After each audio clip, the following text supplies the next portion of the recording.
Señoras y señores, bienvenidos a Memoria 68, el programa en el que retrocedemos 50 años para recordar los Juegos Olímpicos de México y su entorno social y cultural. En esta emisión, en Momentos Olímpicos, el antidopaje y las pruebas de sexo en México 68, el desarrollo de la tecnología en las competencias y en Memoria y Sociedad, el Premio Nobel por descifrar el código genético, los inicios de Internet, las ondas Apolo y la carrera hacia la Luna y el cine de Stanley Kubrick. Aquí comienza Memoria 68.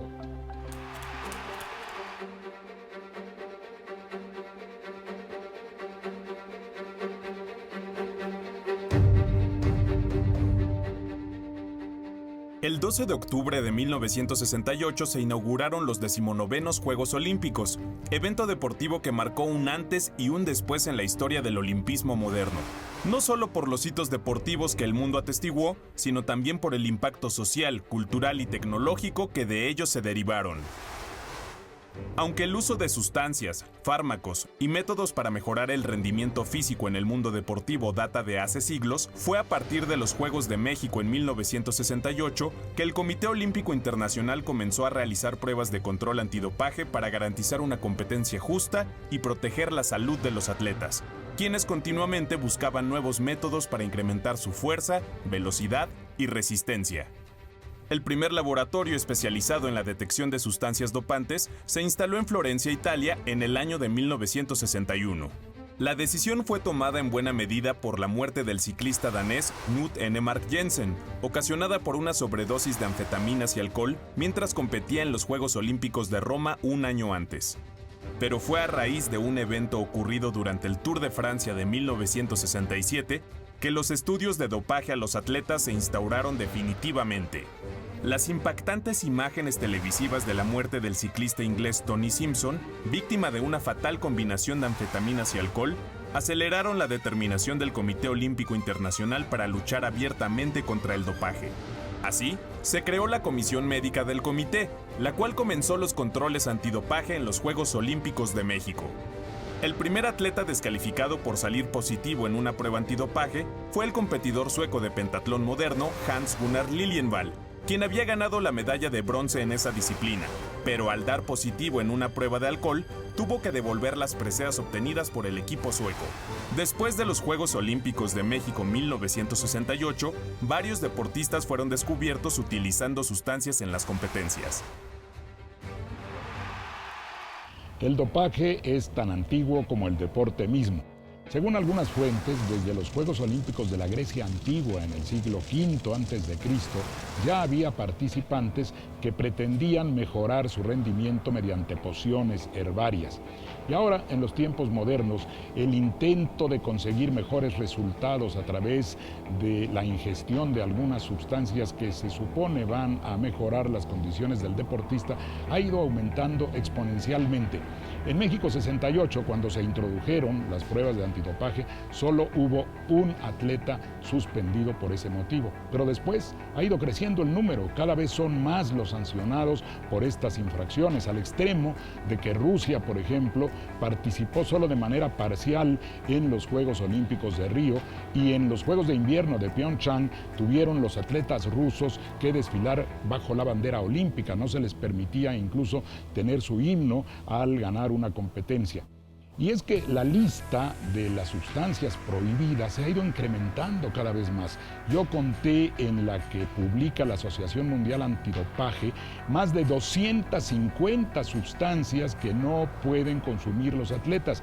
Ahí se incluyen hormonas, estimulantes, esteroides, todo tipo de sustancias, incluso antihistamínicos, por ejemplo, que se emplean en medicamentos. Podríamos decir, quizá exagerando un poco, pero que no hay ninguna medicina que no contenga alguna de las sustancias prohibidas. Paradójicamente, el alcohol fue eliminado de la lista en el año 2017 y ahora que el alcohol ya no está en la lista, uno podría pensar, como en el caso del derecho penal, que una conducta que deja de ser delito ocurre retroactivamente y se deja de sancionar a aquel que la cometió. Pues si ese fuera el caso, este atleta Liljenvall de Suecia debería ser recompensado por la medalla de bronce que perdieron él y su equipo. La prueba antidopaje no fue la única innovación científica en los Juegos Olímpicos de México en 1968, pues en esa misma ocasión se introdujeron también las primeras pruebas genéticas para la determinación del sexo de los deportistas. El presidente del Comité Olímpico de los Estados Unidos, Avery Brundage, solicitó poco después de los Juegos de Berlín en 1936 que se estableciera un sistema para aclarar el sexo de los participantes. Sin embargo, esta prueba se establecería por primera vez en los Juegos Olímpicos de los que México fue anfitrión en 1968. Apenas un año antes, la velocista polaca Ewa Kowalkowska, quien fue medallista en los Juegos de Tokio de 1964, había perdido la oportunidad de competir en esta Olimpiada a raíz de los resultados obtenidos en la prueba de sexo en el Campeonato Europeo de Atletismo celebrado en Kiev. El controversial test señaló que Kowalkowska tenía un cromosoma de más, lo cual técnicamente la descalificaba para competir como mujer.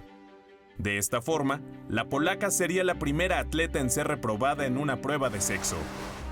Irónicamente, en los Juegos Olímpicos de México 68, las pruebas de este tipo se habían modernizado para volverse científicamente más acertadas, y en esa emisión olímpica, Ewa Kowalkowska hubiera podido calificar para ser competidora. Incluso, ese mismo año dio a luz a su primer hijo, haciendo evidente la injusticia de la que fue objeto. A lo largo de los años, el test de verificación de sexo se ha ido modificando, desde los primeros exámenes físicos hasta el test de cromosomas y posteriormente los de testosterona y andrógenos que se utilizan actualmente.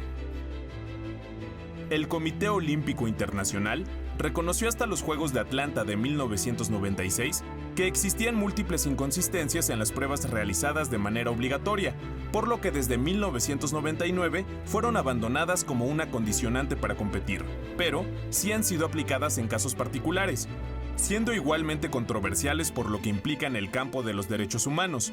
Pero el deporte en el mundo también se ha modernizado, pues a pesar de la estricta separación de sexos, se están realizando cada vez más competencias mixtas en algunas disciplinas. Los avances en investigación genética aplicados en el año de 1968 en las pruebas de sexo de los Juegos Olímpicos no fueron el único referente ni el más importante en este campo.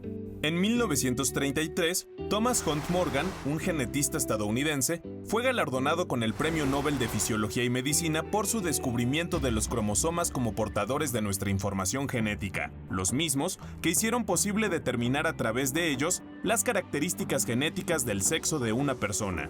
Estos estudios prepararon el camino para que en 1968 los jóvenes científicos Hart Gobin-Khorana, Marshall Nirenberg y Robert W. Hawley recibieran conjuntamente el Premio Nobel de Fisiología y Medicina por su interpretación del código genético, así como su función en la síntesis de proteínas.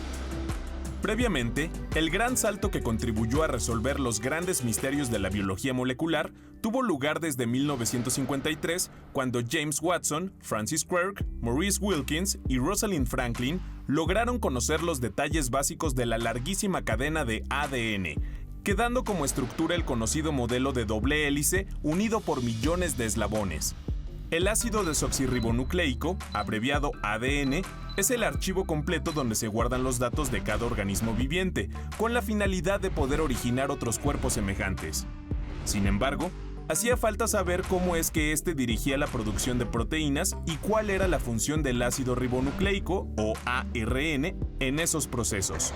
Aunque el ARN es análogo a las cadenas del ADN, este primero consta solo de una columna y dirige la etapa intermedia entre la información genética del ADN y las máquinas proteicas. Marshall Nirenberg consiguió ver cómo tres bases concretas de ARN producían un aminoácido específico de los dos que forman las proteínas, y así, la primera parte del código se completó. Después de ello, Hart Gobin-Khorana, Robert Hawley y el mismo Marshall Nirenberg consiguieron completar el código genético, es decir, el diccionario que permite saber cómo funcionan los aminoácidos en nuestro cuerpo. Estos avances en la investigación bioquímica y genética acabaron por disipar todas las dudas acerca de si la herencia residía en las proteínas, dejando claro que el ADN era el archivo que determina todas las características de un individuo.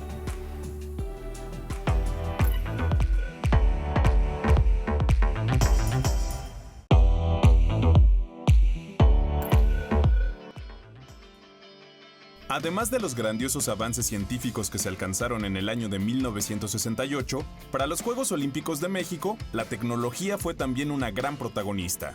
El uso de nuevos materiales fue determinante para el mejoramiento de varios deportes.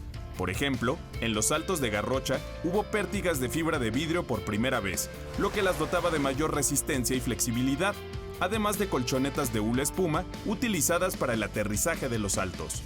Los corredores también contaron con el beneficio de una pista de tartán, material que permitió una mejor amortización del impacto al correr, reduciendo así el desgaste y dolor en las articulaciones.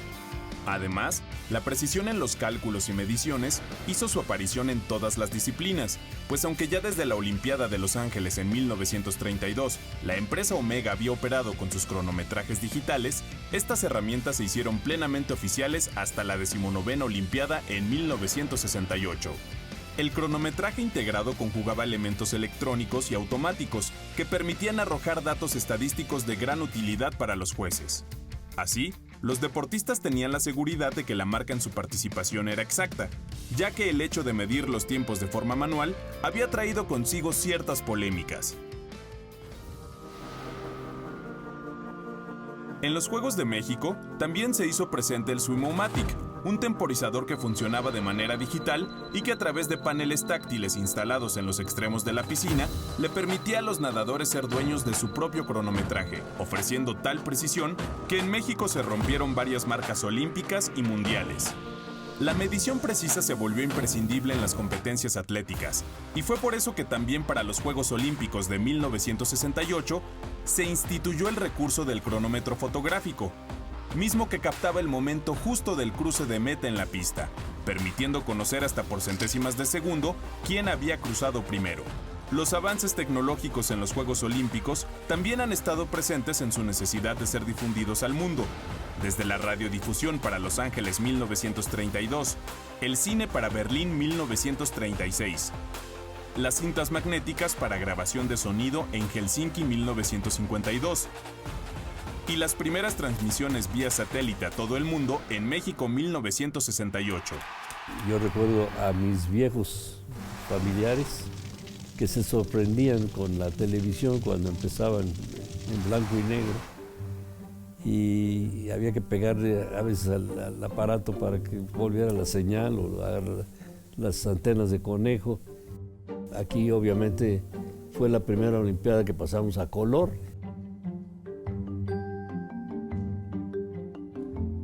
Había un satélite que se llamaba el Early Bird y allá se llamaba el Hawaiian, que es aquel, pero tú lo mandabas ahí, bajaba en California y California lo mandaba al satélite nuestro, porque el gobierno hizo unas torres con microondas, pero salían del fondo de México para afuera.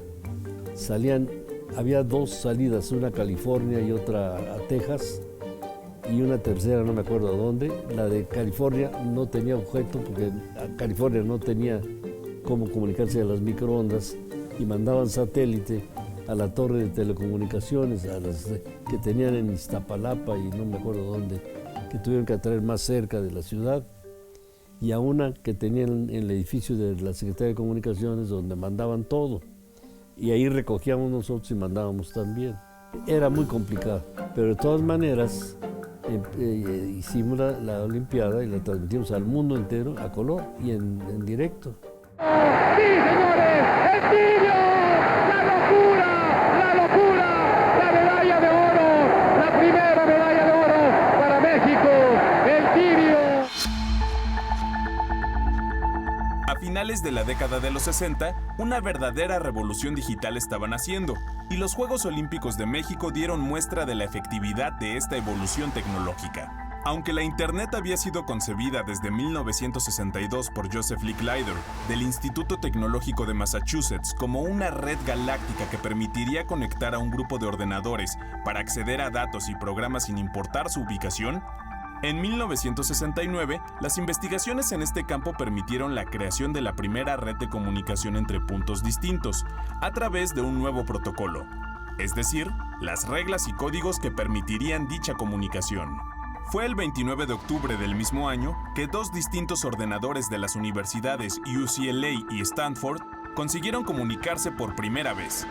Estos avances vieron coronados sus esfuerzos con la creación del Ethernet en 1976, un método que permitía transportar datos mucho más rápido. Sin embargo, la evolución de la red de redes no se daría de manera individual, pues en 1968 también surgió una de las empresas líderes en el procesamiento de información, conocida como Intel. Esta compañía, fundada por los pioneros de los semiconductores, Robert Noyce y Gordon Moore, logró marcar un parteaguas en la cantidad de datos y su velocidad de manejo, creando para 1971 el primer microprocesador para computadora y dando inicio a un gran desarrollo para la era de la información digital. Además, este mismo año también se dio a conocer uno de los inventos más útiles para las computadoras, el mouse. De ascendencia noruega, Douglas Carl Engelbart, junto con el equipo del Stanford Research Institute, trabajaron en el desarrollo de un hardware, es decir, un dispositivo físico para ordenadores que permitiera un uso más ágil de las computadoras.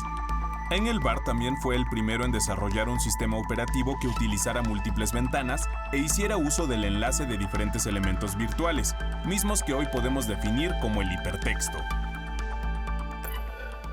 La tecnología en la cobertura periodística de los juegos también ha avanzado enormemente. La primera vez que se usaron computadoras fue en Múnich 72, pero eran terminales ubicadas en el centro de prensa a donde uno acudía para consultar resultados, listas de participantes, récords, datos de la historia de los deportes, en fin, no había computadoras personales, no las podía uno mover. En cuanto a las notas de prensa, se usaba el teletipo, era una máquina donde uno escribía, se grababa en una cinta perforada el texto, luego se corría esa cinta y llegaba a la redacción que las recibía en una máquina a la manera de una de escribir, que iba poniendo las letras una por una, pero con eso llegaba la nota. También las fotos, la telefoto que se usaba, era un mecanismo muy similar al fax, pero muy lento, tardaba como 20 minutos en salir una fotografía de blanco y negro. Hoy incluso el fax ha caído prácticamente en desuso. Para enviar las notas cuando se cubría un evento en el extranjero, había que hacerlo por teléfono y pelearse para conseguir una cabina, casi con tácticas de rugby. Yo recuerdo muy bien en los Juegos Olímpicos de Múnich, cuando el atentado terrorista, todos queríamos pasar las notas y había un verdadero tumulto frente a las cabinas donde estaban los teléfonos y uno tenía que solicitar la llamada por cobrar para que entrara a la redacción. Todo eso es historia. Hoy, con un teléfono inteligente, puede uno escribir la nota, mandarla por audio, mandar fotografías, enviar video instantáneamente a cualquier parte del mundo. Así se ha dado esta interesantísima evolución.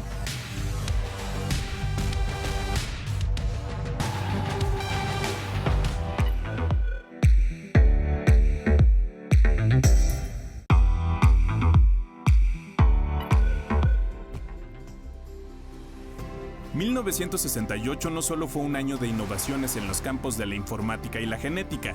De hecho, esta última parte de los años 60 es recordada como la era dorada de la aviación. Los avances en aeronáutica hicieron posible los primeros vuelos comerciales masivos transcontinentales a precios que la creciente clase media de la época podía costear. El Boeing 747 fue concebido originalmente para un estudio realizado por la Fuerza Aérea de los Estados Unidos, que buscaba una nueva aeronave de gran capacidad para transportación. Sin embargo, este gigantesco avión pronto fue destinado a los viajes comerciales, siendo la aerolínea Pan Am la primera en adquirir estas naves con capacidad para hasta 467 pasajeros. El primer Boeing 747, o Jumbo como tradicionalmente se le llamó, salió de la línea de ensamblaje el 30 de septiembre de 1968 y 5 meses después se realizó el primer vuelo de prueba de este gigante con alas, cambiando la forma de viajar para siempre.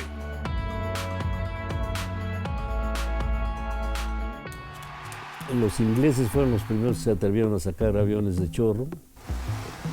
Eran muy bonitos, además la dinámica con que presentaban los proyectos parecían de Flash Gordon para nosotros entonces. Ahora jóvenes, Flash Gordon deben saber, era un héroe que volaba, pero de repente la guerra misma provocó el que se hicieran aviones militares Luego los militares quisieron ir a visitar los lugares donde habían peleado y surgieron los aviones de pasajeros, primero a hélice, a motor, luego a turbohélice y finalmente a jet. Y vimos que el desarrollo del jet pues nació en Peenemünde, con la guerra entre Alemania e Inglaterra, y de ahí surgieron los rockets y las bombas B-1 y B-2. A finales de los años 60, los aviones no fueron los únicos en ser modernizados para acortar distancias en el mundo, pues la constante competencia tecnológica entre las superpotencias de la Guerra Fría ayudó a acercar a la humanidad a la última frontera, el espacio. La carrera espacial, como se le llamó a la pugna entre los Estados Unidos y la Unión Soviética por ser los primeros en realizar viajes exitosos al espacio, surgió basada en el espionaje y la propaganda ideológica de los bloques capitalista y socialista. Este periodo duró aproximadamente de 1957 a 1975 y pretendía explorar el espacio exterior con satélites artificiales, además de enviar misiones tripuladas por personal humano fuera del planeta. Desde 1957, la URSS había dado inicio a esta carrera por conquistar el espacio con el lanzamiento del Sputnik 1, primer satélite artificial en orbitar la Tierra. Ese mismo año, los rusos lanzaron al espacio el Sputnik 2, en el que viajó una perra llamada Laika, siendo el primer ser vivo en orbitar la Tierra. Fue hasta el 12 de abril de 1961 que el soviético Yuri Gagarin se convirtió en el primer cosmonauta de la historia al lograr entrar en órbita en la nave rusa Vostok 1. La URSS también fue la primera en hacer un vuelo con 2 tripulantes en 1963, donde la soviética Valentina Tereshkova se convirtió en la primera mujer en viajar al espacio. Para 1968, esta competencia se encontraba bastante avanzada y en diciembre de ese año, la misión norteamericana Apolo 8 concretó el primer viaje alrededor de la Luna. Por la ventaja que les llevaban los soviéticos, los estadounidenses centraron sus esfuerzos en el programa Apolo, cuya misión principal era llegar a la Luna. Esto finalmente sucedió en 1969 cuando los estadounidenses Neil Armstrong, Michael Collins y Edwin Eugene Aldrin, mejor conocido como Buzz Aldrin, llegaron al satélite natural de la Tierra, dando un paso adelante en la carrera espacial. Y me les pegué a un maestro, le dije que quería yo asistir, qué iban a hacer. Dice, es una demostración rusa, soviética, entonces, que va a hacerse en memoria del doctor Tsiolkovsky, que fue el que inventó el rocket. Dije, oiga, yo quiero ver eso. Me dice, van a hacer lanzamientos ya en la Unión Soviética. Fui a la embajada, estuve ahí todos los días hasta que ya me recibió algún agregado cultural y me dijo, ¿quiere usted ir a Rusia? Le digo, sí, quiero ir a Rusia, por eso quiero. Bueno, le vamos a dar una hoja que vamos a adicionar a su pasaporte y se va a presentar una posibilidad al fin del mes. Pues me quedé en Rusia, en Italia y todo el tiempo, hasta que me dijeron que sí, y en una Alitalia nos llevaron a Rusia. Y vimos con qué belleza dibujaban los rockets. El rocket americano era más grueso, más tosco, más no sé qué. En cambio, el otro tenía un perfil y una aerodinámica impresionante incluso. Ahí noté la diferencia en el interior de las cápsulas. El interior de una cápsula americana estaba llena de detalles, botones, etc., tal como te lo imaginas en una película. Y en cambio, el ruso parecía como de cuero, con sistemas redondos, como un reloj, como este, ¿sí? Como forcito antiguo. Así estaban todos los paneles donde llevaban el control. Los viajes al espacio parecían algo increíble tan solo un año antes de que el ser humano cumpliera el sueño de pisar la Luna. Esta fantasía ya había sido concebida en el cine de ciencia ficción tiempo atrás. Desde el film Viaje a la Luna, de 1902, obra del director francés Georges Méliès, ya se hablaba de artefactos que podían salir de la atmósfera terrestre. Fue justo en el año de 1968 cuando se estrenaron 2 películas cuya trama giraba en torno a viajes espaciales. El planeta de los simios de Franklin J. Schaffner, basada en el libro del escritor francés Pierre Boulle e interpretada por Charlton Heston, cuenta la historia de unos astronautas que después de una misión en el espacio aterrizan sin saberlo de nuevo en la Tierra. Más adelante, el protagonista descubre que la Tierra ha sido conquistada por una raza de simios con superinteligencia. Aunque esta película comenzó una franquicia de secuelas que se volvieron de culto, fue la película 2001 Odisea del Espacio, del consagrado director norteamericano Stanley Kubrick, la que más contribuiría al género espacial en el cine hasta ese momento. La historia contada por Kubrick toca temas como la evolución humana en la Tierra, la inteligencia artificial de las computadoras y, por supuesto, los viajes al espacio. El director se basó en el libro El Centinela, del escritor Arthur C. Clarke, el cual adaptó para realizar lo que él definió como una película de la relación del hombre con el universo. 2001 Odisea del Espacio marcó un precedente entre los grandes realizadores de películas sobre el espacio, convirtiéndola en un referente para historias como la saga de Star Wars de George Lucas o Alien de Ridley Scott. Si bien ha pasado medio siglo del estreno de esta obra cinematográfica y los viajes al espacio son cada vez más comunes, su historia nos sigue haciendo soñar con llegar a conocer nuevos mundos.